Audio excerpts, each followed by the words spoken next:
Backed by billions in venture funding, AI is shifting from experimental tools to core hotel infrastructure, transforming pricing, operations, and bookings. Juanjo Rodriguez of Lighthouse joins us to explain this.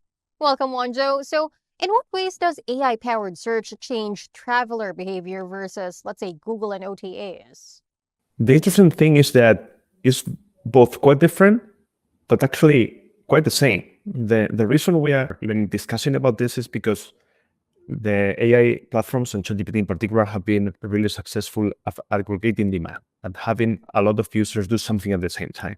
ChatGPT has now around 900 million users, 50 million users search for travel every month. So the volumes are really large. And every time that someone successfully is able to get people together in whatever digital means, then the brands and providers of services have to go there. So in a way, is go where the audience is, just like Google did when search became the entry point to the internet.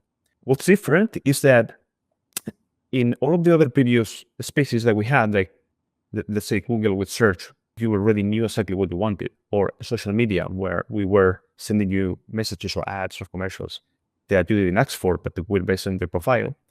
The key innovation in the AI space is the discovery element.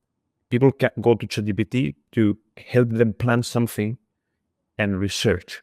And so you start your process much earlier than you would do in Google. In Google, you use a couple of keywords. Here you have a proper conversation in which the goal is to learn.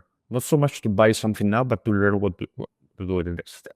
So when you look at it from a hospitality or travel perspective, this is at the very beginning of the marketing funnel. But considering the concerns surrounding AI, what risks accompany over-reliance on AI platforms for customer acquisition? If you are a brand, and travel brands are obviously in that space, what you don't want is to rely on one provider or one channel only, because then you have too much risk.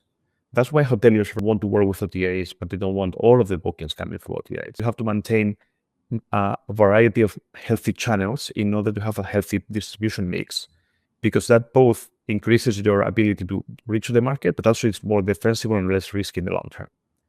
So having AI as one of those channels actually adds to the diversity of this. It makes life a bit more complicated for travel brands, but it gives them a wider set of opportunities to reach customers. Can you over-rely on them? Well, we are so far away from that moment that I don't think that's an immediate risk.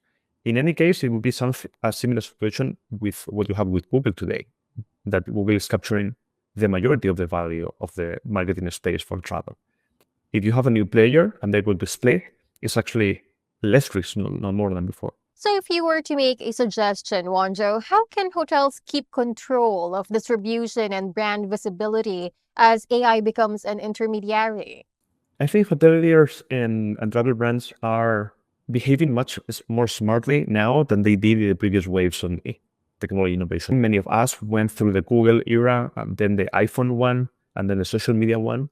You have realized that if you are early and you are learning with the process, you are ended up in a much better position than if you have to catch up once everything is obvious. Which means that what you have to do is start as soon as possible to understand this space and this media. What's different? What's the same? How can you play this game? You cannot expect to completely change the dynamics of your reservations, of your funnel, of your cost of acquisition immediately. But what you can do is to be there as things are happening and evolving.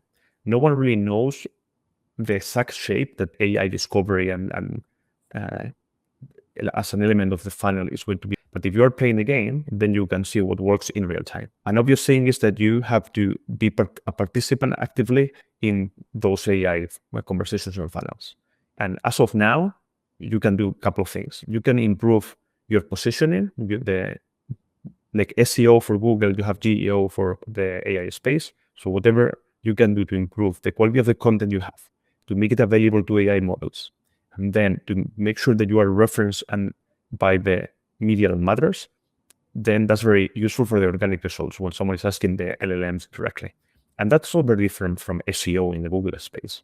The logic is the same, only that here you are applying it a bit more to be read by agencies, by people, or by the Google algorithm. The other thing is to play in, as soon as the AI companies open up opportunities to interact directly, for example, the MCP technology It's the new standard on the internet to connect content with AI models. So you have to be there and play that game. But MCPs are the back end of things, but then every AI company is doing some type of front end. For example, ChatGPT has the apps. You need to be in an app so that when apps become popular, you are one of the players that are discovered there.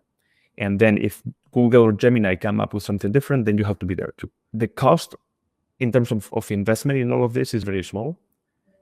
And therefore, the bet is that you need to be there just to learn and then see how that evolves with time. Thank you so much for sharing your thoughts, Juanjo. Thank you. Once again, that was Juanjo Rodriguez, Head of Direct Booking and Innovation at Lighthouse. For more news, visit traveldailymedia.com.